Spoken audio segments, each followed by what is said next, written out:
Só recapitulando, porque é importante a gente pegar o gancho da aula passada para que a gente entre na aula de hoje. A aula passada nós falamos da transformação de mente, da importância de nós termos a nossa mente transformada. Nós falamos da importância de nós reprogramarmos a nossa mente. Eu não posso, depois de tudo o que aconteceu com a minha vida, continuar processando as coisas que acontecem no meu exterior, da mesma maneira que eu processava as coisas que acontecia no meu exterior antes da minha vida com Cristo. Eu não sou mais aquela mesma pessoa que era antes de Cristo. Então, portanto, ainda que as circunstâncias sejam a mesma ou sejam as mesmas, eu não posso mais ter o mesmo tipo de processamento. E por que ainda às vezes eu tenho o mesmo tipo de processamento? Porque eu não renovei a minha mente. Eu não tirei de mim os traços do velho homem e não coloquei em mim os traços do novo homem. Logo, a minha mente, ainda que o meu interior, a minha natureza tenha sido transformada, eu continuo acumulando na minha mente coisas que não pertencem mais à minha nova vida. Os vestígios da velha natureza ainda acompanha a minha mente, e é por isso que às vezes eu tenho as mesmas reações, as mesmas inseguranças, as mesmas ansiedades, os mesmos medos que eu tinha antes de Cristo nessa nova vida. Então nós aprendemos na semana passada da importância de nós renovarmos a nossa mente. É a maneira com que eu processo os acontecimentos que acontecem fora de mim. Nós aprendemos a diferença entre cérebro e mente. O cérebro simplesmente registra o que está acontecendo fora de mim e é a mente que processa. Nós fizemos a analogia com o computador. O cérebro é o hardware, ou seja, é o equipamento, é a máquina, e a mente é o processador. Todo problema que eu tenho não está no hardware, ou seja, não está na máquina. Todo problema que eu tenho está no processamento. Então não adianta eu querer lutar com o meu cérebro. O cérebro simplesmente registra aquilo que é percepção nos meus 5 sentidos. Se a gente vive hoje no mundo caído, no mundo dominado pelo pecado, logo a minha vida não vai ser fácil. Logo os ventos contrários virão sobre a minha vida. Logo as adversidades, elas virão sobre a minha jornada. E o cérebro, ele só vai simplesmente registrar isso. Onde nós temos que trabalhar é na nossa mente, na parte no nosso interior que processa aquilo que está no cérebro.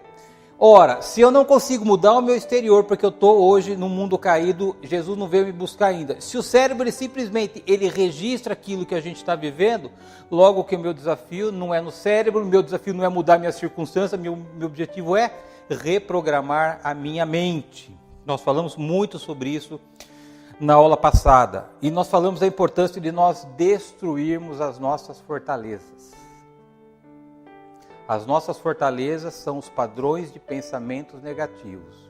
Quando eu renovo a minha mente, eu estou destruindo esses padrões de pensamentos negativos que foram construídos antes da minha chegada a Cristo. Lembrando que quando nós nos convertemos, não tem um botãozinho de deleta tudo aquilo que foi construído na nossa mente, quer seja por criação, quer seja por traumas, acompanha a nossa nova vida. É por isso que o apóstolo Paulo diz que a gente tem que destruir as fortalezas. As fortalezas, elas são construídas a partir de 2 canais, a partir das experiências que nós tivemos desde o nosso nascimento até a nossa chegada para Cristo, quer seja na nossa família, quer seja com os nossos amigos, quer seja na escola onde nós estudamos, os relacionamentos que nós tivemos. Lembra que a nossa mente, ela foi condicionada a viver sem Deus, separados de Deus, porque nós estávamos mortos e separados. Então a maneira com que nós fomos educados foi de conseguir as coisas independente de Deus. Então essa é uma das vias que as fortalezas elas foram construídas na nossa mente. E a outra via são os traumas, as experiências emocionais profundas que nós tivemos, que não foi resolvido. Então, esse é o segundo canal que geraram os padrões de pensamentos negativos. Tanto um canal ou outro, se eu tenho experiência similar àquilo que eu vivi no passado, logo esse gatilho vai fazer com que as minhas emoções sejam descontroladas novamente eu passo a ter o mesmo problema que eu tinha antes da minha conversão, antes da minha chegada ao nosso Senhor Jesus Cristo. Então a gente tem que destruir as fortalezas. Como é que nós destruímos as fortalezas? Renovando a nossa mente. Falamos também sobre o nosso sistema nervoso. Trouxemos aqui um pouquinho da neurociência. A gente falou dos hormônios, a gente falou das glândulas que produzem hormônios de uma maneira natural. Nós temos aqueles hormônios que nós conseguimos controlar, que são os movimentos, e tem aqueles hormônios que nós não conseguimos controlar, por exemplo, a adrenalina. Quando eu passo por uma aflição, quando eu passo por uma situação difícil na vida, se eu não tenho na minha mente o filtro de Deus, logo haverá uma descarga de adrenalina na minha corrente sanguínea, logo haverá um descontrole do meu corpo físico. Eu não vou conseguir falar, eu vou ter taquicardia, eu vou ter transpiração, eu vou ficar bloqueado, porque é uma reação química que eu tenho no meu organismo. Logo, eu não consigo controlar, mas eu consigo amenizar essas descargas químicas que acontecem no nosso organismo a partir do momento que a gente se depara no nosso exterior com problemas que mexem com a nossa mente. Falamos sobre isso também na aula passada. A mensagem principal que nós passamos na aula passada: não são os problemas o nosso problema. Então, se você está sem dinheiro, o problema seu não é você estar sem dinheiro. Se você está enfermo, o teu problema não é você estar enfermo. Se tem problema no teu relacionamento com a tua família, o teu problema não está aí. O problema é a visão, é a interpretação, é a percepção que você está tendo dessas circunstâncias que você está vivendo. Na medida onde você renova a tua mente, você transforma a maneira com que você processa os agentes causadores ou as circunstâncias que hoje ainda atrapalham o teu caminhar com Cristo. E tudo isso é na mente. Renovar a minha mente é tirar as mentiras que foram construídas durante a minha vida antes de Cristo e colocar as verdades de Deus, quem é Deus, quem eu me tornei depois de Cristo e quais as promessas que Deus tem para a minha vida. Sempre que eu tenho esse filtro na minha mente, toda vez que vier algo que vai na contramão daquilo que eu estava esperando, vem um filtro para quem é Deus, o que aconteceu com a minha vida depois de Cristo e quais são as promessas de Deus para a minha vida. Quando você tem esse posicionamento ativo, você vai ver que você tem controle da sua situação, você não se descontrola emocionalmente e você tem lucidez para suportar as pressões da vida e poder resolver esse processo sem nenhum desgaste emocional. Então, na medida em que a verdade está na minha mente, o processamento será realizado sobre a perspectiva de Deus. Logo, as minhas emoções não serão afetadas. Então, as nossas emoções, elas são basicamente o último estágio que vai fazer com que eu lute ou vai fazer com que eu me entregue. Quando vem uma emoção negativa profunda, naturalmente a gente se abala, a gente se encurva, a gente desanima, a gente começa a produzir mais coisas da mente que não devemos produzir. Quando eu tenho uma emoção positiva diante de uma situação adversa, a situação adversa ela não tem mais o poder de paralisar a minha vida. A gente vai continuar a nossa vida confiando naquilo que aconteceu após a minha conversão, confiando nas promessas de Deus, entendendo quem é Deus na nossa vida, e aí o processo continua. Queridos, na nossa vida, a questão não é se nós vamos ter problema ou se nós não vamos ter problema. A questão na nossa vida é como é que a gente vai lidar com os nossos problemas. Enquanto eu não conseguir renovar a minha mente, enquanto eu continuar processando os meus problemas das mesmas formas, as minhas reações emocionais elas vão ser sempre as mesmas. E a única maneira que eu tenho de reprogramar a minha mente ou mudar a percepção das coisas que eu estou vivendo fora de mim é mudando o que está aqui dentro. Lembrando que o Luciano, por 38 anos, construiu uma mente com sérios e vários padrões de pensamentos negativos. Na medida em que o Luciano conheceu Jesus, é um trabalho de eu eliminar esses pensamentos e produzir pensamentos de vida, que vem o pensamento do nosso Senhor Jesus Cristo. Ok? Então foi isso que a gente falou na semana passada, tem o áudio, tem a apostila novamente, e hoje a gente vai falar de outro assunto que particularmente para mim é a essência do cristianismo, que é a verdade, o meio da santificação. Então nós falamos da importância de renovar a nossa mente na semana passada, e hoje a gente vai se aprofundar na renovação da mente através da verdade. João 8,32 é o nosso versículo padrão da igreja oficial. E conhecereis a verdade, e a verdade vos libertará. Então, o João está dizendo para nós que se há um processo da gente se libertar, é porque há uma cadeia, é uma prisão. Eu tenho que me libertar de algo, eu tenho que me desfazer de algo. E se eu tenho que conhecer a verdade, é porque existe uma mentira. Então, se a verdade me liberta, é porque a mentira me aprisiona.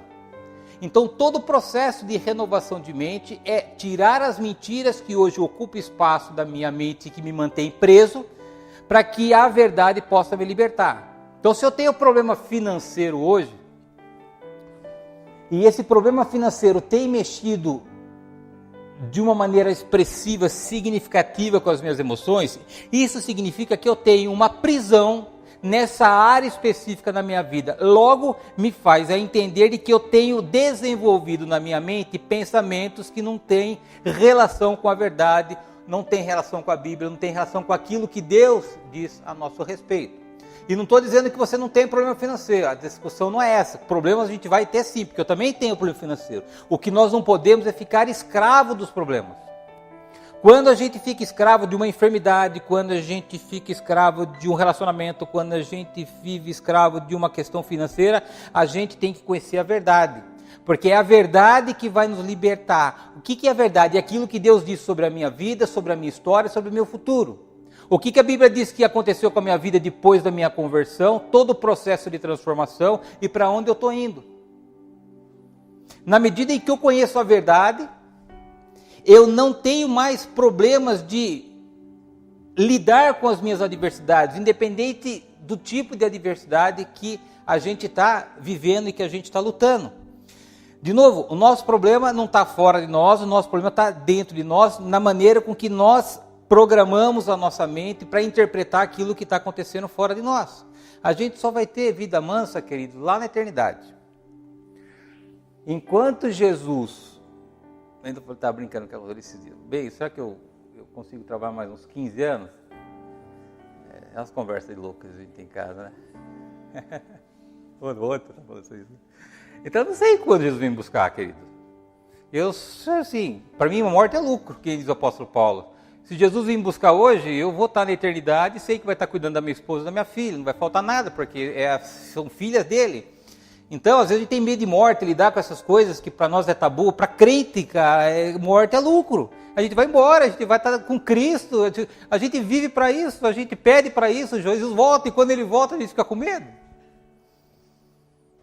Então a gente só vai ter vida mansa quando nós estivermos na eternidade ao lado do nosso Senhor Jesus Cristo. Querido, lá não vai ter roupa, lá não vai ter anel, lá não vai ter relógio, lá não vai ter óculos, lá não vai ter discussão, lá vai ser o que era o paraíso antes da queda de Adão e Eva. Então se você morrer, glória a Deus pela tua vida, vai em paz e descansa na eternidade, que a gente vai lá fazer o teu velório, sabendo que você vai estar na eternidade ao lado do nosso Senhor Jesus Cristo.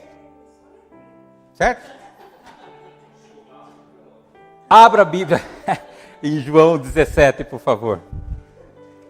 João 17, do 15 a 17.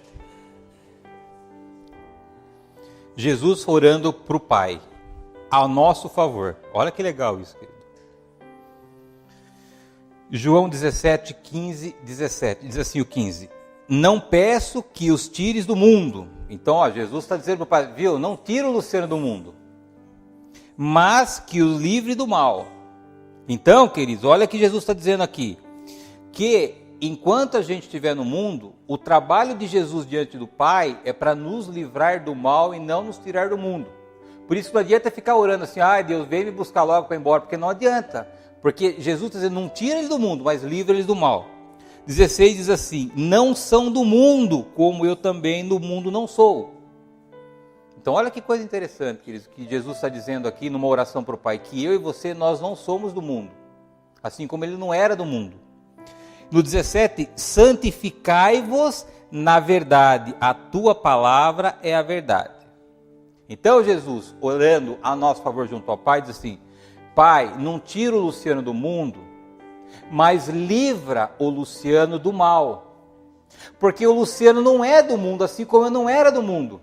Mas santifica o Luciano na verdade. A sua palavra é a verdade.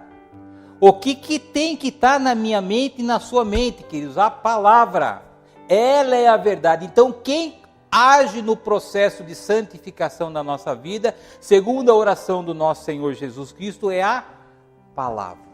Por isso que é fundamental nós conhecermos a palavra. Qualquer coisa que a gente tente fazer na nossa vida que não esteja alinhado com a palavra, não vai funcionar. A palavra é a verdade que faz com que haja um processo progressivo da nossa santificação e na renovação da nossa mente.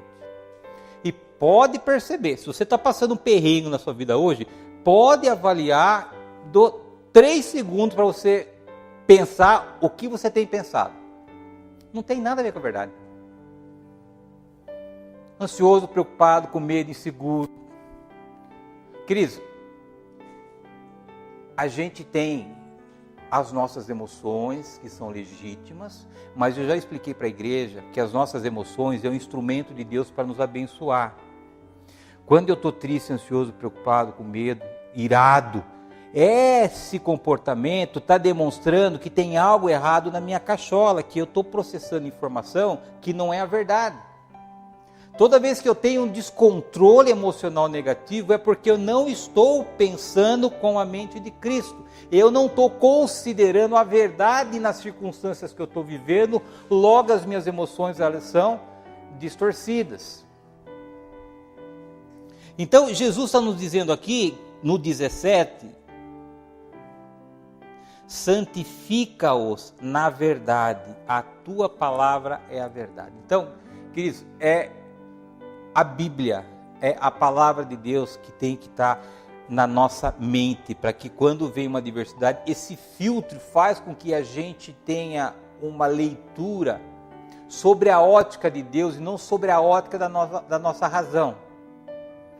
Lembra que eu já ensinei para a igreja que a nossa vida antes de Cristo, ela era conduzida pela nossa razão. A gente, 1 mais 1 é 2. A Bíblia diz que para nós 1 mais 1 não é mais 2. 1 mais 1 é o resultado que Deus escolher que seja. E qualquer que for o resultado é melhor do que 1 mais 1 é 2. Então, quando você quer ter controle, quando você quer saber como é que você vai resolver esse problema, é uma mente que não pertence mais para você. É por isso que a gente fica preocupado, como é que eu vou pagar a conta amanhã? Mas a Bíblia diz que você não vive mais pela tua razão, você deve viver pela fé. Agora, para que eu viva pela fé, eu tenho que ter um instrumento certo para que eu me apoie, que é a palavra. E na medida que eu me aprofundo no conhecimento da palavra, mais capacidade eu tenho de viver pela fé. O problema é que a gente quer viver pela fé através das nossas presunções. E nós, quando a gente vive pelas nossas presunções, a gente não está vivendo pela palavra. Então tudo aquilo que eu quero alcançar, que está na palavra, está aqui. Esse cara tem que entrar aqui na minha cabeça, na minha mente, porque essa é a verdade. Qualquer pensamento negativo, qualquer pensamento diferente do que está aqui, é mentira. E isso é possível, que tudo aquilo que você aprendeu na sua vida pode ser desaprendido. É um processo de criar um hábito. Você sabia que a cada 6 semanas você cria um hábito diferente? Se você fizer algo 6 semanas, todo dia, repetidamente, você vai criar um hábito na sua vida.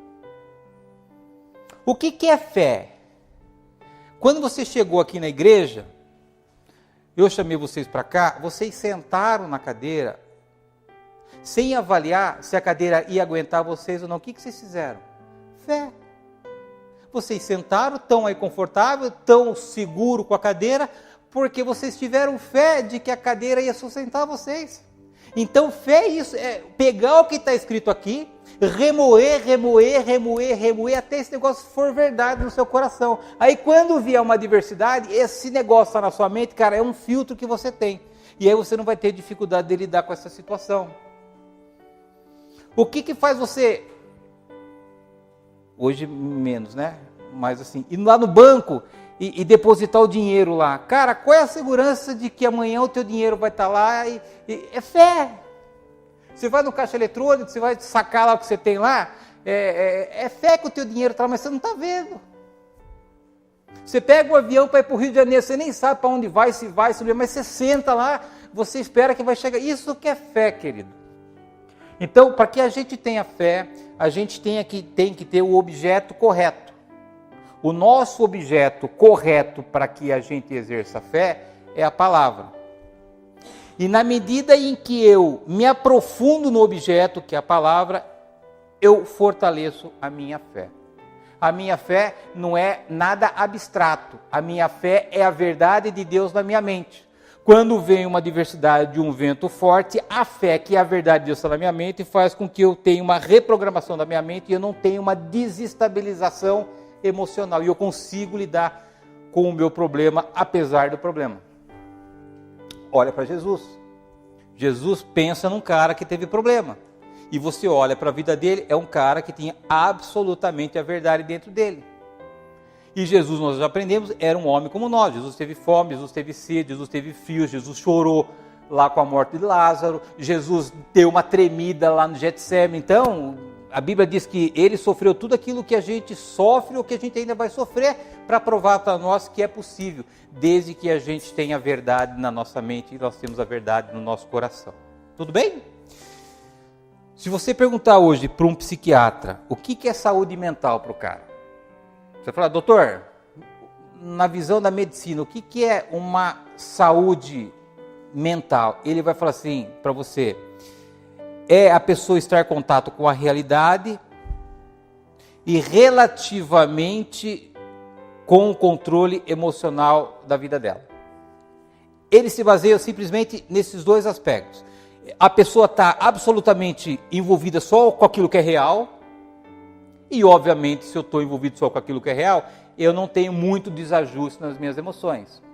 O que acontece com a gente quando a gente está numa batalha pela disputa da nossa mente?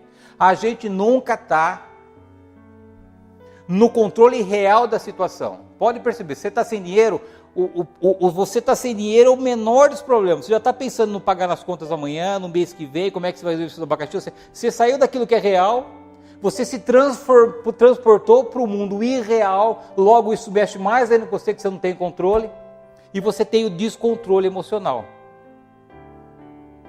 Então, a medicina é assim, para que a pessoa tenha saúde mental, ela tem que estar alinhada com aquilo que ela está vivendo na realidade, e ela relativamente tem que ter o seu controle emocional.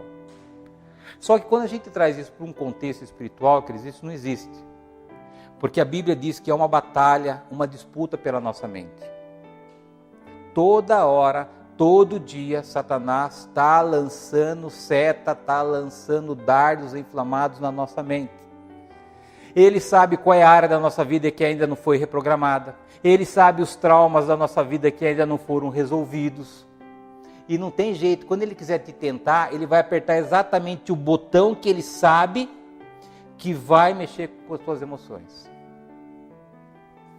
Então, a medicina sempre se bate, né? É o evolucionismo ou é o criacionismo? A gente é obra do macaco, aí a ciência acha que tudo é... A gente até está falando, né, dona Neide, na casa da dona Neide ontem. Tudo para a ciência é lógico, é processo, e a gente sabe, a gente aprendeu que há um contexto espiritual, há algo muito maior do que esse mundo que a gente está vivendo, que há uma batalha pela disputa da nossa mente. Se Satanás controlar a tua mente, ele controla a tua vida. Se Satanás fazer com que você acredite de que a tua vida financeira não tem mais jeito, você vai entregar a toalha e a tua vida financeira vai ser exatamente como ela é. Agora, isso é uma mentira. Se eu sou um filho aceito e amado de Deus, se Cristo está em mim, se eu estou em Cristo, foi trocada minha natureza, se eu sou co-herdeiro de Cristo, tudo que é de Cristo é meu, se hoje eu moro no céu, a minha vida não pode ser, ainda que ela esteja momentaneamente com um problema, a minha vida não é insolúvel. Para nós cristãos, o que é uma mente saudável? É a gente ter absolutamente o conhecimento de quem é Deus, de que Deus é o nosso Pai, de que Deus vela pela nossa vida todos os dias, de que Deus não abre mão da nossa vida por nada, que Deus tem o controle de cada fio de cabelo da nossa cabeça, de que Deus tem o nosso nome escrito na palma das suas mãos. Quando isso está claro para mim, eu começo a ter clareza na minha questão mental. Outro ponto que eu acho que prova que uma pessoa é mentalmente saudável é quando ela sabe de fato e crê naquilo que a Bíblia diz que aconteceu com a vida dela depois de Cristo. Então, se eu sei quem é Deus, não tenho dúvida de quem é Deus, que é meu Pai, que me aceita e me ama. Se eu tenho consciência daquilo que aconteceu com a minha vida depois de Cristo, eu tenho uma mente sã. E se eu tenho uma leitura correta sobre a Bíblia em relação ao mundo espiritual, aí a gente fecha esse tripé. Então, diferentemente da medicina, que diz assim, você tem que ter a sua vida pautada naquilo que é real e tem que ter relativo controle das suas emoções. E a Bíblia diz que não, para você ter uma mente saudável, você tem que ter a consciência exata e crer em quem é Deus, você tem que ter a consciência e crer exatamente naquilo que aconteceu com a tua vida depois de Cristo, e logo você tem que entender que há um contexto espiritual que você tem que batalhar. Se você tem esses eixos alinhados, isso claro no teu coração, você tem uma mente equilibrada e uma mente saudável. Se você soubesse que Deus te ama, porque a gente tem informação, né, queridos? A gente tem informação, né? Se a gente de fato soubesse Deus, a gente não ia se desestabilizar com poucas coisas como a gente se desestabiliza, ainda que a gente tenha a nossa limitação humana. Mas se a gente, Deus me ama, cara, o mundo está caindo, mas eu sei que Deus me ama, Ele é meu Pai. Se você soubesse que você já foi perdoado, errou, estou perdoado. A Bíblia diz que Jesus perdoa os nossos pecados passados, presentes e futuros. Morreu uma vez só por todos os pecados. Se você soubesse que há um lugar preparado para você na eternidade, e para isso você não precisa ter medo da morte, se você tivesse a convicção de que você pode ter paz em Deus, independente das circunstâncias, você seria uma pessoa saudável ou não seria, querido? Claro que sim. Agora, nós falamos que nós amamos a Deus, nós sabemos, teoricamente, que os nossos pecados foram perdoados, nós sabemos que há um outro lugar muito melhor do que onde a gente está aqui hoje, a gente sabe que a gente não deveria ter medo da morte, e a gente sabe que a gente poderia ter paz, apesar das circunstâncias da nossa vida. Então, o que acontece conosco, querido? A gente está lutando para ter uma mente saudável. E aí a gente entra nos pilares de quem é Deus, quem eu me tornei depois de Cristo e como é que funciona esse mundo espiritual, qual é o poder que eu tenho contra esse mundo espiritual. As pessoas que têm problema mental são pessoas que têm uma visão distorcida de Deus e uma visão absolutamente distorcida sobre a sua própria vida. Tenta visitar um manicômio um dia na tua vida, para conversar com essas pessoas que têm problema mental, você vai ver que são pessoas absolutamente religiosas, mas têm um entendimento distorcido de Deus e, mais do que isso, um entendimento absolutamente distorcido em relação àquilo que Deus diz sobre essas pessoas.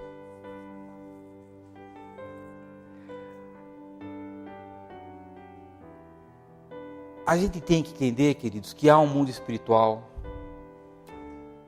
constituído, que é muito mais real do que o mundo que a gente vive, e que dentro desse mundo espiritual há uma batalha entre a verdade e entre a mentira.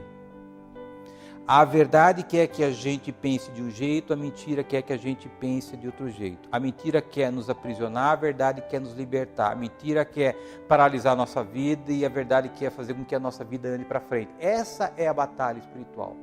Não é Deus contra Satanás, querido. Satanás perdeu. A Bíblia diz que Satanás é um anjo. Como é que um anjo vai brigar com Deus? É uma criatura querendo brigar com o Criador. Deus, ele nem pisca o olho contra Satanás. Ele não tem poder contra Deus. Primeiro, que ele é criatura de Deus. Ele é um anjo. E anjo não pode nem chegar perto do Deus, se Deus não deixar. E segundo, Satanás já perdeu. Falei para vocês que a partir de João acabou a luta. Atos acabou, é outra conversa, é outra maneira que a gente tem que encarar a realidade do mundo espiritual. A partir de Atos, a nossa discussão é mente, renovar a nossa mente para que a gente tenha a transformação da nossa vida. Abra 2 Coríntios 4:18, por favor. Olha o que o apóstolo Paulo está dizendo para aqui. 4:18, acharam?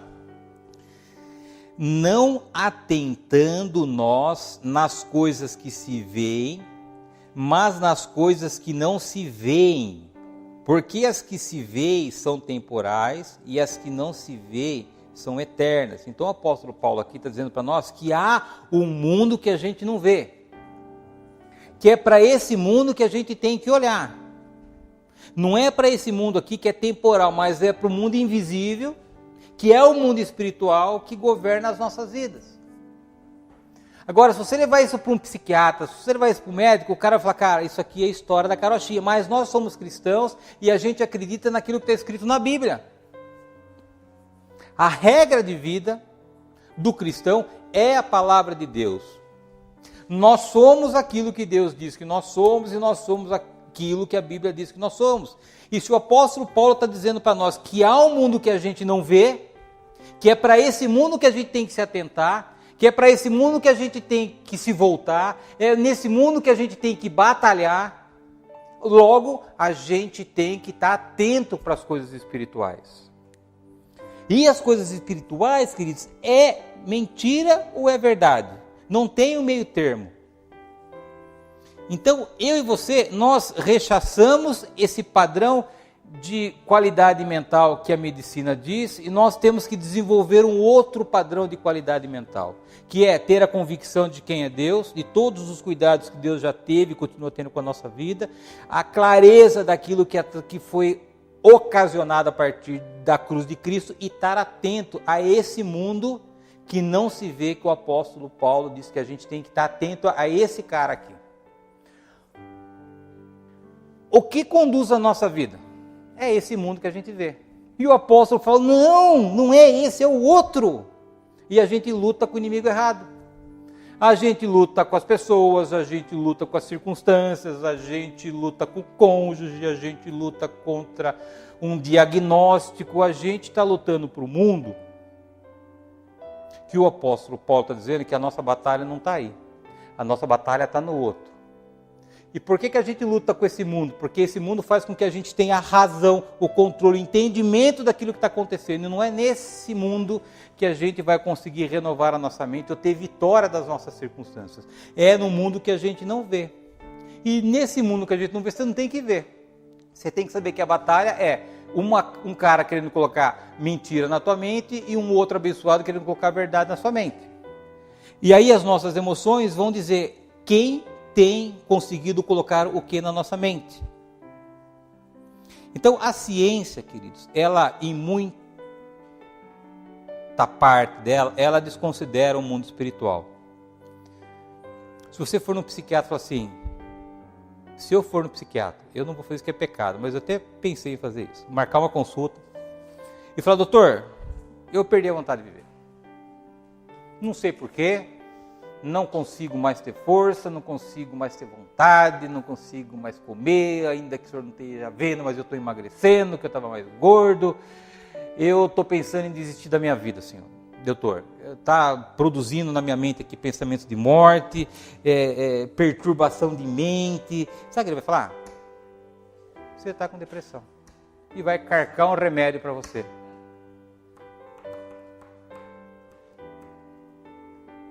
E a gente tem no fundo, uma batalha pela nossa mente. E aí a gente vai no caminho do remédio, não vai resolver, porque o caminho desse remédio é o mundo que o apóstolo Paulo está dizendo que não é aqui que a gente tem que lutar, é no outro que a gente não vê, e no outro a gente vê através do quê? Da renovação da nossa mente, com a consciência de quem é Deus, quem nós nos tornamos depois de Cristo, e como é que esse mundo espiritual que a gente não enxerga age, e como é que eu não posso permitir que o diabo lance mentira na minha mente. Abra, por favor, em 1 Coríntios 2,14. Volta um livro. Então, como é que pensa o médico? O médico pensa desse jeito assim, ó.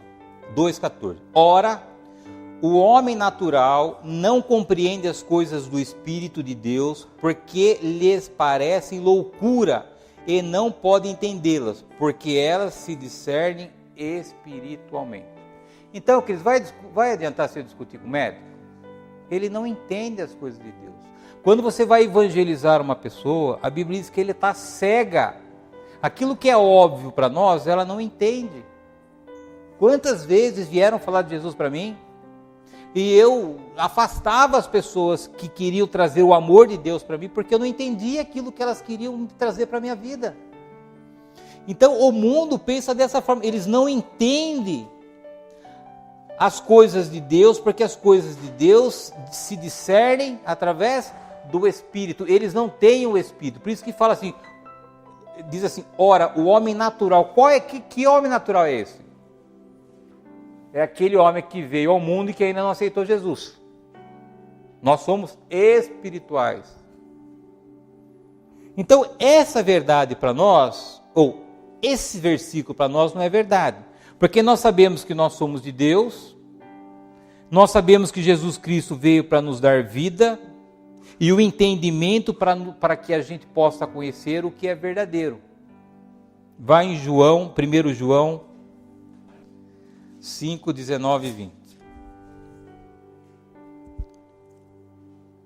Olha o que diz aqui. Então a gente entendeu lá de que o homem natural ele não entende as coisas de Deus porque ele não tem o Espírito Santo. Olha o que está dizendo para nós aqui. E sabemos, 19, sabemos que somos de Deus e que o mundo está no maligno. 20. E sabemos que já o Filho de Deus é vindo e nos deu entendimento para conhecermos o que é verdadeiro. E no que é verdadeiro estamos, isto é, em seu Filho Jesus Cristo. Este é o verdadeiro Deus e a vida eterna. Então, diferentemente das pessoas que são naturais, que não têm Cristo, a Bíblia está dizendo aqui que Jesus Cristo nos deu entendimento para que a gente conheça o que é verdadeiro. Então a gente não pode pensar com a cabeça de uma pessoa natural. A gente tem Jesus, a gente tem o Espírito Santo, a gente tem a verdade, não só dentro de nós, mas ao nosso alcance, para que a verdade, através do convencimento do Espírito Santo, seja aquilo que conduz a nossa vida. Quer seja quando as coisas estão boas, quer seja quando as coisas não estão boas. É isso que a Bíblia está dizendo para nós. Agora, o que está escrito aqui que ele tem que ser lei para você? O que está escrito aqui tem que ser como você sentou nessa cadeira. 100% de confiança. Independente daquilo que está passando na tua vida. Independente daquilo que está acontecendo. Se Deus disse, vai acontecer. É isso que deve sustentar a nossa vida. É a certeza de que as coisas vão acontecer. Não é a certeza de que as coisas já aconteceram. Isso não é fé. Isso é a fé da... Como é que chama o apóstolo lá que pediu para... Tomé. O que a gente quer é viver a fé de Tomé. E aquilo que Tomé fez não é fé. Jesus voltou, ressuscitou, foi lá na casa dos discípulos, falaram para Tomé, é Jesus. Ele falou, eu só acredito vendo. Jesus falou, tá bom, toca aqui, homem de pequena fé. É isso que a gente quer. A gente quer materializar as coisas que são espirituais. Queridos, se ainda não aconteceu na sua vida aquilo que você gostaria que acontecesse, vai acontecer. Porque é promessa de Deus. E não importa se não vai acontecer amanhã, o que importa é que vai acontecer. Então olha para essas circunstâncias da tua vida e fala assim, você não me pertence, ainda que você esteja estacionado nesse momento da minha vida, você não me pertence, você vai sair daqui no momento que Deus determinar e toca a tua vida. E isso é a verdade, querido. É assim que a gente tem que viver o nosso cristianismo. Vida de vitória. Como é que você quer ter vitória se você não quer passar por luta? Não tem jeito, querido. Você quer glorificar Deus, exaltar a Deus, se você quer exalar a presença de Deus na tua vida, você tem que ter abacaxi para descascar. Agora a gente não quer ter problema. Quando a gente tem problema, a gente se desestabiliza. Por quê? A mente continua ainda com os vestígios do velho homem que já morreu. E é por isso que a gente tem que renovar nossa mente através da verdade.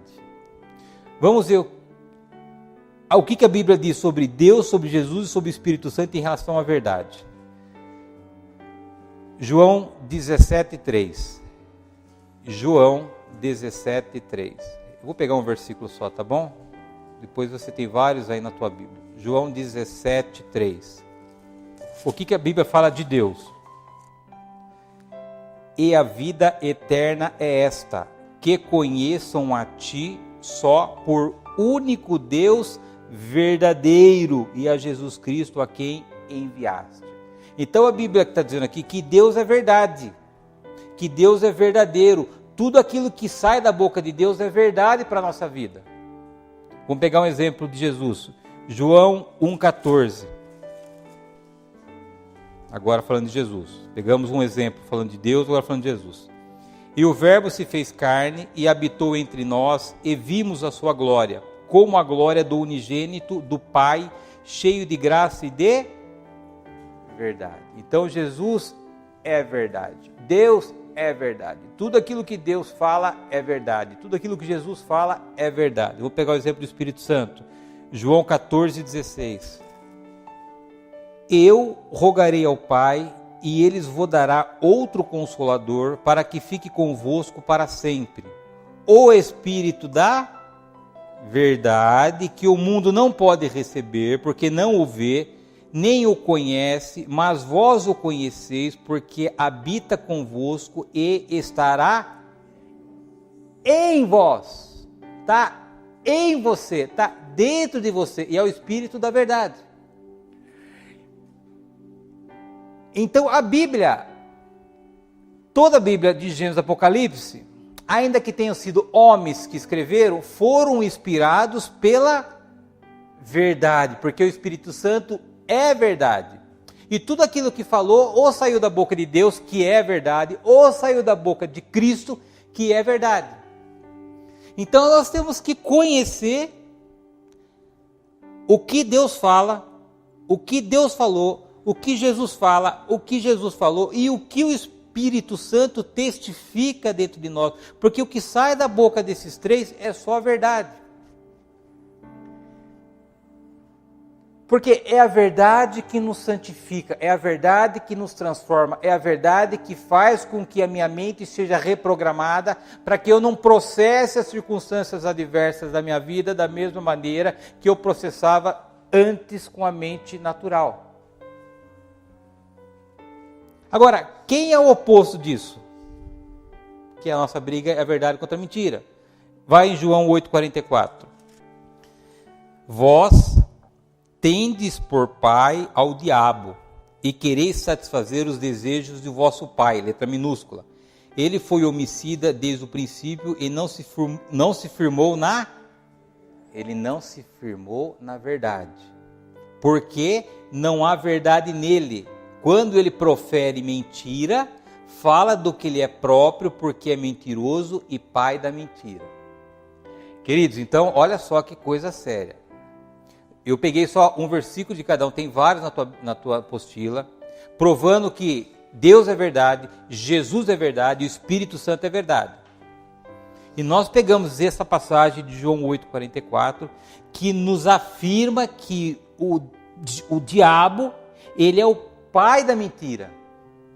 Então essa é a nossa luta, que eu tenho falado e você não aguenta mais me ouvir. Mente. Verdade ou mentira? O que eu estou vivendo hoje, o que Deus diz sobre esse negócio aqui? Não vai dar certo ou vai dar certo? Está acabado ou não está acabado? Eu consigo transformar ou eu não consigo transformar? Queridos, tudo aquilo que te joga no chão, tudo aquilo que te coloca dúvida, tudo aquilo que vem para te humilhar, não vem de Deus. Tudo aquilo que vem de Deus é para te levantar, para te encher de ânimo, de motivação, com a certeza de que Ele é um Deus presente na tua vida. Agora, o que e o quem controla as nossas vidas, quer dizer, é a mentira. Por isso que a gente tem que renovar a nossa mente. E quando eu falo isso para você, queridos, você não pensa que eu não passo por esses perrengos também, não. Todo dia eu passo. Mas eu sei quem está falando comigo. Porque às vezes as pessoas pensam que eu não tenho problema na vida. E tenho sim, queridos. Vou dizer para vocês que não são poucos. Mas eu me recuso a ser marionete nas mãos do diabo. Eu me recuso a viver uma vida prostrada por uma mentira. Eu posso ter momentos de fraquezas, que logo eu luto contra esses momentos de fraqueza, eu me levanto e continuo caminhando para frente. Porque é uma mentira atrás de outra, querido. Vai em Apocalipse 12, 9. E foi precipitado o grande dragão, a antiga serpente, chamada o diabo e Satanás, que engana todo mundo. Ele foi precipitado na terra e os seus anjos foram lançados com ele. Então, qual é a outra característica do diabo, queridos? Enganador. Duas armas que o diabo tem para te desestabilizar emocionalmente: a mentira e o engano. E depois, por tabela, ele vem com a acusação. É a única arma que ele tem, queridos. E a gente tem munição, a gente tem a armadura de Deus, a gente tem a espada, a gente tem a verdade, a gente tem o Espírito Santo, a gente tem a igreja, a gente tem a Bíblia, a gente tem o Espírito Santo dentro de nós, para que a gente lute contra essas duas únicas armas que ele tem para nos desestabilizar, e a gente deixa a nossa mente solta. É por isso que a gente vira e mexe e está com um problema emocional. E assim, ó, vamos, senão vocês vão ficar bravos comigo. Queridos, cada um está num estágio, tudo bem? Não existe super-herói dentro da igreja. Já disse para você que às vezes eu tenho os meus perrengues e tenho que lidar com os meus perrengues. O que eu estou tentando dizer para você é que você tem condições, capacidades de lidar com as adversidades da tua vida de uma outra maneira. E isso que é o processo de santificação. Se você está no estágio 2 hoje, do estágio de 0 a 10, cara, passa para o estágio 3. Dá um passo de cada vez, mas tenha convicção de que você está evoluindo, que você está crescendo nesse processo, de que você tem conseguido controlar suas emoções de uma maneira diferente da maneira com que você conseguia controlar no dia de ontem, por exemplo, ou mês passado. Mais importante de saber a distância que eu estou de onde eu quero chegar é assim, o quanto eu já saí de onde eu estava. Porque se eu fosse me preocupar com a minha vida pessoal em relação a Cristo, onde eu deveria ter ou estar nesse momento, quer dizer, eu vou desanimar, porque eu estou longe da pessoa que eu acho que eu deveria ser. Mas em contrapartida, eu sei que eu estou longe também da pessoa que eu era antes de Cristo. Então essa contabilidade aí, essa avaliação, essa reflexão, faz com que a gente não desanime pelo momento que a gente às vezes fraqueja, mas que a gente se anime por aquilo que a gente já avançou nesse esforço que a gente está fazendo para ser pessoas melhores. Querido, o que você está fazendo aqui na igreja hoje? Você não está aqui procurando bênção. Se você veio procurar bênção aqui, não é esse curso, pode criar um outro. Você veio aqui, eu estou entendendo isso, que a gente está aqui para ser pessoas melhores. Porque esse é, na essência, a proposta do curso. É fazer com que a gente seja um cristão melhor, um pai melhor, um filho melhor, um marido melhor. Então não tem bênção nisso, tem bênção para os outros. Eu não estou aqui para resolver os meus problemas financeiros. Ainda que eles possam ser resolvidos a partir do momento que eu tenho clareza da minha identidade. Então a gente sabe que coisas das nossas vidas ainda nos entristecem, mas que a gente está caminhando para gerar frutos. Agora, como é que você pode ter certeza de que você pode vencer tudo isso que hoje é vestígio do velho homem na tua mente? Aí vamos para fundamento, vamos para a doutrina. Porque você fala assim, Luciano, eu ainda tenho descontrole emocional. Isso assim, eu não tenho mais condições de lutar contra esse negócio é mais forte do que eu. Eu já tentei, inclusive, querido, isso é um engano, viu? quando o diabo te convencer de que tem um pecado que é mais forte do que você, sabe o que vai acontecer? Você vai se entregar por esse pecado e ele vai te controlar através desse pecado. Sabe aqueles pecados, peço perdão, peco, peço perdão, peco, peço perdão, peco? O que ele quer te convencer? De que você não consegue se livrar disso. Quando ele te convencer dessa mentira, você vai falar, quer saber? Eu não consigo mesmo, então larga esse negócio e continua fazendo esse negócio. Mas ele te aprisiona nessa mentira e você acaba tendo a tua vida prejudicada nessa tua jornada aqui na Terra. Então eu vou te dar 3 fundamentos para que você tenha certeza de que você pode superar os efeitos na tua mente do mundo, da carne e do diabo. Então o mundo é essas circunstâncias caídas que a gente tem, então nunca vai ter facilidade para nós. Okay? A carne são os nossos padrões de pensamentos e comportamentos antes de Cristo, e nós temos Satanás, que é o inimigo das nossas almas, que não descansa de querer fazer que a nossa vida aqui na terra seja uma miséria, ainda que a gente more no céu. E o que te garante, o que dá confiança, o que dá certeza de que você pode destruir o mundo da tua mente, você pode destruir a carne da tua vida e você pode destruir Satanás a partir de 3 fundamentos. Vai em Gálatas 2:19. Agora aqui é fundamento, querido, é importante você entender isso, é doutrina. Gálatas capítulo 2, versículo 19 e 20. Toda a obra de Cristo na tua vida, você não teve que fazer nada, foi Cristo que fez por você. 19 diz assim, porque eu, pela lei, estou morto para a lei, para viver para Deus. Já estou crucificado com Cristo, e vivo não mais eu, mas Cristo vive em mim. E a vida que agora vivo na carne, vivo na fé do Filho de Deus, o qual me amou e se entregou a si mesmo por mim. Então aqui está dizendo que você foi crucificado para a lei. A lei era aquele troço lá que te condenava quando você errava, quando você pecava. A Bíblia está dizendo que você foi crucificado, acabou a lei na tua vida. Você foi perdoado pelos seus pecados passados, pelos teus pecados presentes, pelos teus pecados futuros. Então, com Cristo, não tem mais ônus sobre a tua vida. Não quer dizer que a gente deve se entregar ao pecado, que a gente sabe que a gente se entristece com o pecado. Mas a gente não deve cair na armadilha de Satanás quando ele quer nos acusar. Quando vier uma acusação sobre a tua vida, você pega esse versículo e fala assim, ô infeliz, você não sabe ler, eu vou ler para você o que está escrito aqui. Gálatas 2, 19 e 20 diz que eu fui crucificado para a lei, então não há mais condenação sobre a minha vida, porque eu estou em Cristo Jesus. Queridos, a nossa vida cristã é ativa, é uma batalha. A Bíblia diz resistir ao diabo. Como é que a gente resiste ao diabo? É lutando. Para isso eu tenho que ter o fundamento, eu tenho que ter o conhecimento da verdade, para que quando vier a acusação ainda das falhas que eu cometo pelas minhas fraquezas, eu não seja uma vítima de uma pressão e de uma opressão do diabo. Então esse é um fundamento, assim, acabou a lei, não há mais acusação sobre a sua vida. Ainda que você continue fazendo coisas que você sabe que desagradam o coração de Deus, mas não há condenação para aqueles que estão em Cristo Jesus. Se conserta com Deus, luta contra a tua carne, luta contra Satanás, você vence isso. O segundo fundamento, Gálatas 6,14. Então falamos da lei, não há acusação sobre a tua vida.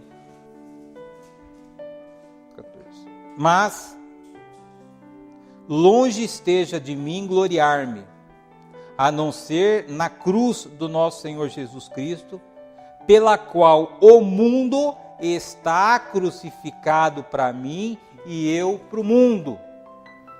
Então, queridos, ainda que a gente viva no mundo caído, o apóstolo Paulo está dizendo que nós fomos crucificados para o mundo e o mundo foi crucificado para nós. Então não tem nada, você não tem nenhum envolvimento com esse mundo mais. Porque Jesus diz lá na oração com Deus de que nós não somos desse mundo, assim como ele não era desse mundo. Então não tem esse negócio assim, eu não consigo, o negócio é difícil. Não, você foi crucificado por todo esse processo, por todo esse sistema que hoje se levanta contra as pessoas naturais. Então esse é fundamental. Quando vê algo na tua vida desse mundo natural, entenda, eu fui crucificado para o mundo foi crucificado por mim, acabou essa história, eu consigo. E aí é fundamento, você vai ver que como o Espírito Santo te convence, te dá energia, te dá força para você suportar esses ventos fortes que se instalam na tua vida. Romanos 6, 6 a 7. Estou cansado de ler isso aqui, né? Então nós falamos que você foi crucificado pela lei do pecado, você foi crucificado para o mundo. Agora Romanos 6, 6 e 7, vocês já sabem quais são, mas vamos ler de novo. Sabendo isto, que o nosso velho homem foi com ele crucificado para que o corpo do pecado seja desfeito, a fim de que não servimos mais o pecado. Porque aquele que está morto está justificado do pecado. Então tem 3 fundamentos, 3 doutrinas que são absolutamente importantes para você, na tua convicção, na tua certeza de que você pode superar o mundo, você pode superar Satanás, você pode superar a sua carne. Você morreu para a lei, você foi crucificado com Cristo pela lei, você foi crucificado com Cristo pelo mundo e você foi crucificado com Cristo, o pecado acabou, o domínio do pecado sobre a tua vida. Nós aprendemos há 2 aulas passadas de que houve uma mudança externa e uma mudança interna em você a partir de Cristo. A mudança interna foi uma troca do coração que o profeta Jeremias profetizou, e a mudança externa foi a mudança do senhorio. Antes nós éramos escravos do pecado, hoje nós somos escravos de Cristo, nós somos escravos de Deus. Então você sabe que por aquilo que aconteceu na tua vida a partir de Cristo, você foi crucificado com Cristo e por tabela, a lei e o mundo e o pecado foi crucificado na tua vida. Você tem controle e autoridade sobre o mundo, sobre a lei e sobre o pecado. Você não é vítima, você pode estar eventualmente bobeando, mas a Bíblia diz que você tem a capacidade de superar tanto a lei como o mundo, como o pecado. Agora, qual é a recomendação? Vamos para Gálatas de novo. Gálatas 5, 24 e 25. E os que estão em Cristo, Luciano e nós aqui, crucificaram a carne com as suas paixões e concupiscências. Se vivemos no Espírito, andamos também no Espírito. Então aqui, que está dizendo aqui que a gente precisa, nós, crucificarmos a carne. Nós aprendemos que através de Jesus foi crucificado a lei, crucificado o pecado e foi crucificado o mundo. Agora o apóstolo Paulo está dizendo aqui que cabe a mim e a vocês a crucificar a carne. Todo o alvo de Satanás para nos desestabilizar emocionalmente está na carne. Padrão de pensamento e comportamento. Eu penso, me comporto. Eu penso, me comporto. Eu penso, me comporto. Logo, se eu renovar a minha mente, eu me comporto de uma maneira diferente. E a responsabilidade desse processo, o apóstolo Paulo está dizendo que é mim e você. Então não adianta aquilo que Cristo fez, destruindo a lei na nossa vida, destruindo o mundo na nossa vida, destruindo o pecado, se nós não fazemos a nossa parte de crucificar a carne. E é todo dia, querido. Você não vai ter descanso em relação a isso. Lembra o apóstolo Paulo? O bem que eu quero eu faço, o mal que eu não quero eu não faço. Na medida em que eu avanço no meu processo de santificação, a partir do processo que eu renovo a minha mente, eu tenho o poder e o controle sobre a carne que quer me fazer andar em caminhos diferentes de Deus. A carne ela foi construída na nossa vida naquele período que a gente andou sem Deus. Então hoje você fala assim, que eu vou para a igreja. Fala, não, você vai fazer o que na igreja? Está chovendo? Olha que sol bonito, você vai na igreja? Não, dorme mais um pouquinho. Aí você fala assim, não crucificou a carne, você não vem para a igreja. Eu vou ler a Bíblia. Mas vai ler a Bíblia, você não entende nada da Bíblia. Cara, esse negócio chato aí, você lê, sua vida não muda. É a carne, ela não quer se envolver com as coisas de Deus, porque ela foi construída para viver independente de Deus. Todas as vezes que você se inclinar para fazer algo que esteja envolvendo Deus, que venha um efeito contrário, é a carne querendo fazer com que você não faça aquilo que o Espírito quer fazer com que você faça. E o apóstolo Paulo está dizendo que a gente tem que crucificar. Por isso que Jesus diz, quer me seguir? Pegue a sua cruz, ou seja, pegue a sua carne e me siga. Se a gente não pegar a nossa carne, que é a nossa cruz, e seguir Jesus, a gente vai ficar parado, Jesus vai passar e a gente vai perder o bonde da história. Outra coisa importante para o processo de renovação da mente pela verdade é o arrependimento. É aquilo que João Batista pregava: arrependei-vos dos vossos pecados. E arrepender, queridos, é um processo que exige um esforço além do mental para a nossa vida. O arrependimento verdadeiro, ele vem de fato de uma mudança de mentalidade, mas ele vem principalmente de uma mudança de disposição e de atitude. Quando você tem o fundamento e a doutrina de que você morreu para o mundo, morreu para o pecado e morreu para a lei, você se apropria dessa verdade, que é a verdade que liberta, e você fala assim: cara, eu não vou mais fazer isso. Eu decido a partir de hoje me afastar desse cativeiro que tem me mantido preso em lugares onde Deus não está. Isso é arrependimento, queridos. Arrependimento não é aquele sentimento de tristeza que a gente tem quando a gente erra e a gente vai lá e a gente faz de novo. Arrependimento, sim, é esse sentimento de tristeza por aquilo que a gente faz, e fala assim: cara, acabou, eu não me envolvo mais com isso. Como você tem a doutrina agora, como você tem a base, o fundamento, você tem que usar esse fundamento para dizer: chega. E o Espírito Santo que habita dentro de você, ele vai te ajudar a você entender que você está acima de ter o controle, de ser controlado por essa situação, mas você tem absolutamente o controle sobre tudo que acontece na tua vida, porque você não é do mundo, assim como Jesus não era do mundo. Olha só o exemplo, Mateus 3, 7 a 8.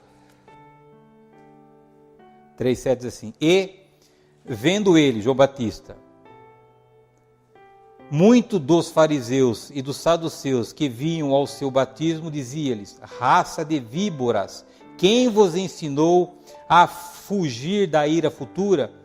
Produzi, pois, frutos dignos de arrependimento. O que é fruto digno de arrependimento? É mudança daquilo que a gente está fazendo. Então está dizendo que se eu tiver de fato um arrependimento, esse arrependimento tem que vir acompanhado de um fruto, de uma mudança de comportamento, de uma mudança de atitude. Esse fruto faz que de fato seja confirmado o verdadeiro arrependimento que há dentro da nossa vida, quando eventualmente a gente deixa a carne nos guiar, quando a gente é enganado pelo diabo, quando a gente se faz de vítima desse mundo. Tudo isso, queridos, é para que você entenda o controle que você tem sobre a sua vida, que você não está à deriva, que você não é um papel solto na ventania, que tudo isso que a gente está te ensinando é fundamento, é verdade de Deus para a tua vida. É por isso que a verdade é o meio da santificação. A partir do momento que a gente toma conhecimento e a gente crê na verdade, é que a gente evolui no processo de santificação e que a gente tem de fato a transformação da nossa mente. Então, sem o arrependimento, o efeito do velho homem continua na nossa vida. Nosso processo de santificação fica estagnado, nós professamos Deus sem mudança. Ficamos presos em dois reinos. De fato, a gente está no céu, mas a gente continua ainda crendo, acreditando nas mentiras do diabo. Olha que coisa louca isso, querido. A gente está entre dois reinos. A gente está no céu, mas continua sendo enganado pelo diabo. No céu ele não tem mais o que fazer, porque ele não pode tocar na nossa vida. O que ele vai fazer então? Nos enganar, nos manter presos aqui nessa terra. Por isso que a gente tem que renovar a nossa mente através da verdade. Agora, há uma coisa interessante, queridos. Talvez você nunca tenha pensado nisso. Qual é o efeito mais profundo da mentira? Não é o pecado. É a morte.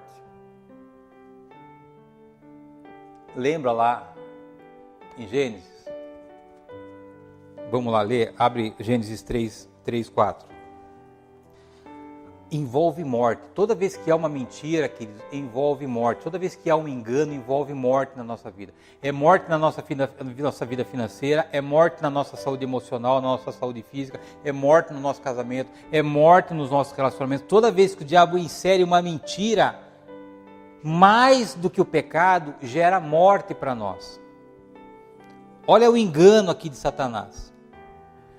Deus tinha dito para Adão e Eva: não toca no fruto proibido, porque se você tocar, você vai morrer. Era uma ordem, era um mandamento que Deus tinha dado para Adão e Eva.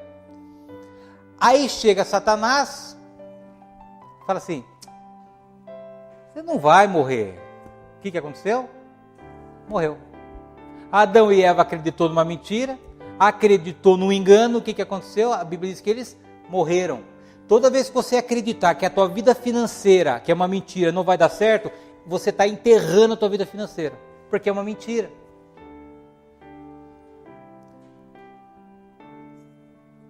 Mas do fruto da árvore que está no meio do jardim, disse Deus: não comereis, nem deles tocareis, para que não morrais. Olha Satanás. E a serpente disse à mulher: certamente não morrereis. Acreditou numa mentira, no engano e morreram. Olha a importância de você não cair na cilada da mentira de Satanás. Se ele te convencer de uma mentira, ele está decretando morte nessa área da tua vida. Quer seja qualquer área que for, querido. Então, olha o poder da mentira de Satanás. Gera morte.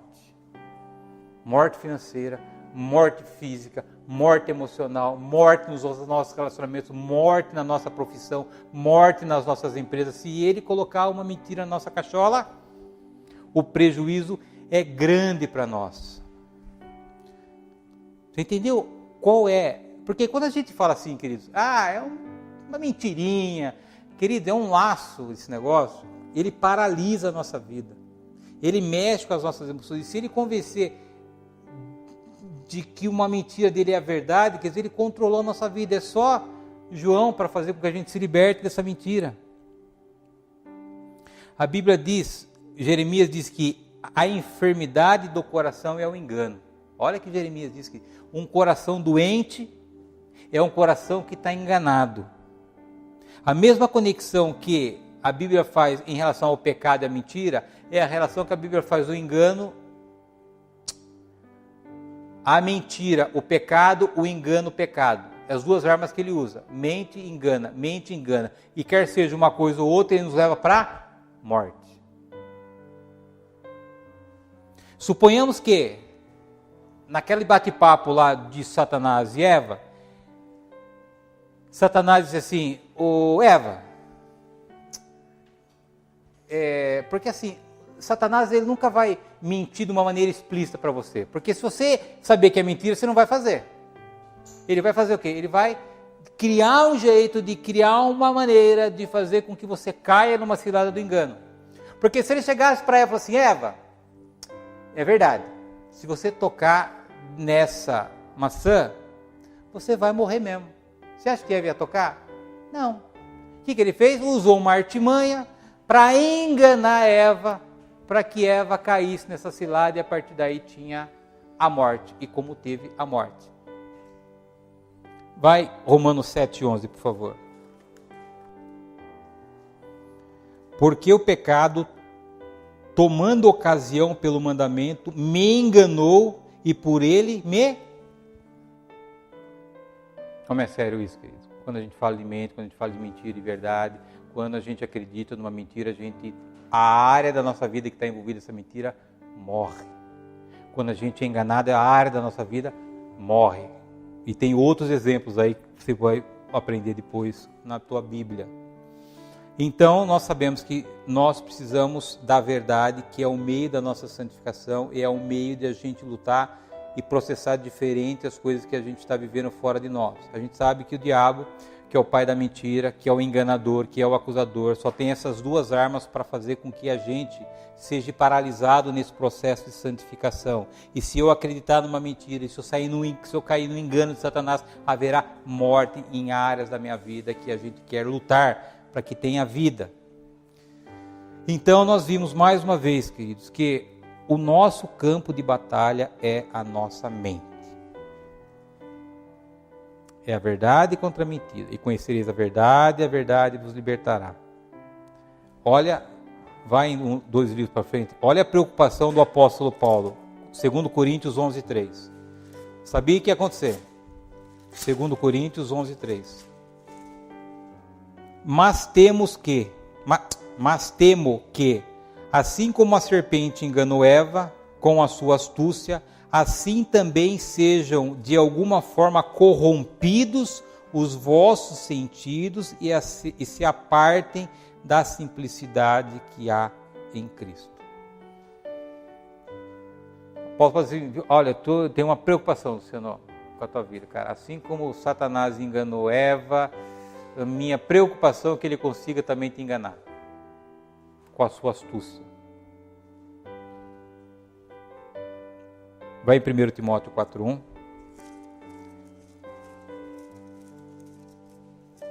1 Timóteo capítulo 4, versículo 1. É o que está acontecendo hoje. Olha tantas religiões que tem aí no mundo, tantas distorções do Evangelho do nosso Senhor Jesus Cristo, é o que está acontecendo aqui, apostasia. Quantas pessoas desistem da igreja?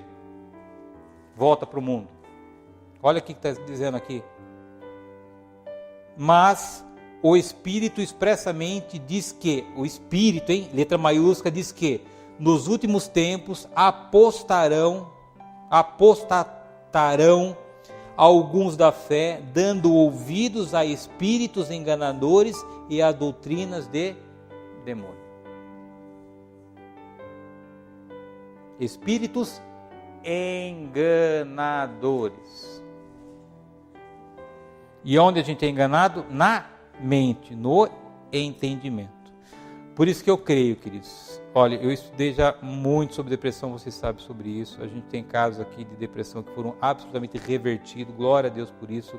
Eu acredito que a maioria dos problemas mentais não é problema químico, é problema de batalha da mente. Creio cegamente nisso. A ciência desconsidera aquilo que o apóstolo Paulo diz que é um mundo muito mais real do que aquilo que a gente vê.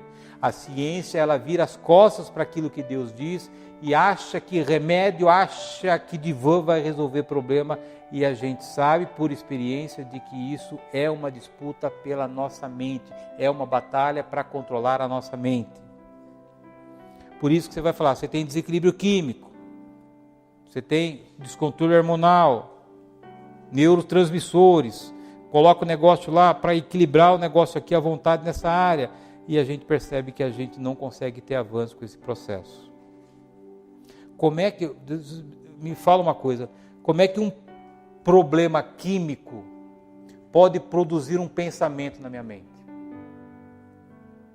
Como é que um problema químico pode me fazer a pensar aquilo que eu não quero pensar? Não tem cabimento isso, querido.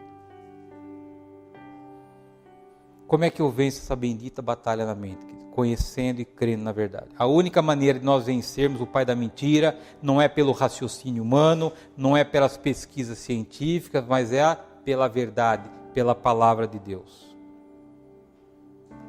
A palavra de Deus é a única fonte da verdade, é ela que traz vida para nós. 1 Pedro 2,2, a palavra de Deus é leite para nós.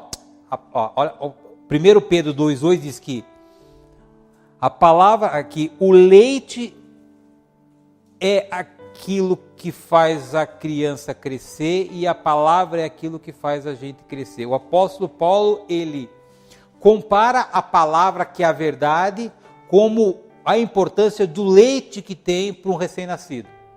Se você não der leite para o recém-nascido, ele não cresce. Se você não se alimenta da palavra, você não cresce, porque a palavra que é a verdade.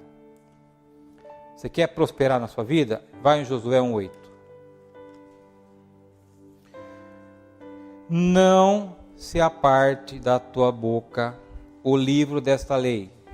O que está dizendo aqui, queridos? Você tem que falar. Não se aparte da tua boca. O mundo espiritual maligno, ele não lê o teu pensamento, mas ele ouve as suas palavras. Antes, medita nele dia e noite, para que tenhas cuidado de fazer conforme tudo quanto nele está escrito, porque então farás prosperar o teu caminho e então prudentemente te conduzirá.